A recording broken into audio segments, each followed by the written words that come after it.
So this indicates Hebrew poetry oftentimes.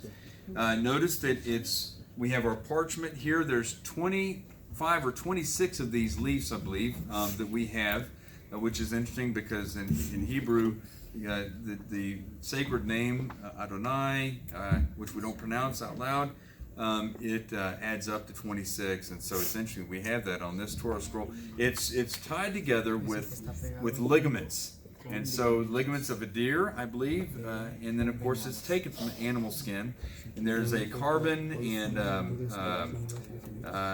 oh goodness, it's a garbonga, I forget what they actually call it. It's a particular type of bean that they make the actual ink from. But let's go ahead and we're going to start rolling. Okay, so we're witnessing, and yeah, we just need help and straightening is what we need, and so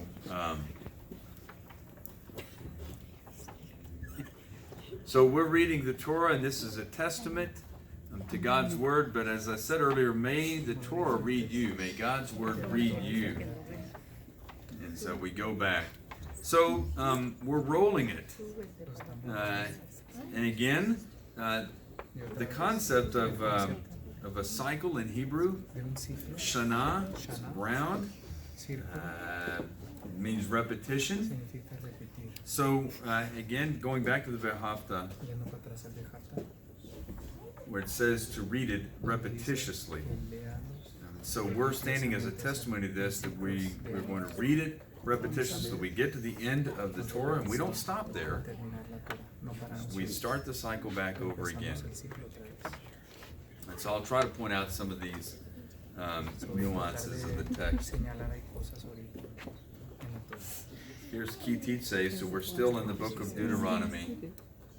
And you'll be able to tell whenever we take it. So keep in mind that Hebrew has no vowels. So the hardest part of reading is just that it's really not that difficult once you get familiar with Hebrew. Because you can imagine if you put, if your language is Spanish, if your language is English, if you put it without the vowels, you'd probably be able to recognize the letters. So it's really not that difficult. Some letters you'll notice are larger than other letters, and some letters are smaller. This is probably not original, but at the same time, the Metzorites, which is where we get our text from, the Metzoretic text, they were the ones that started this tradition. So it does indicate that there's some kind of tradition that's going on here. So I want to pull this out right here. So where is the hand, the yod?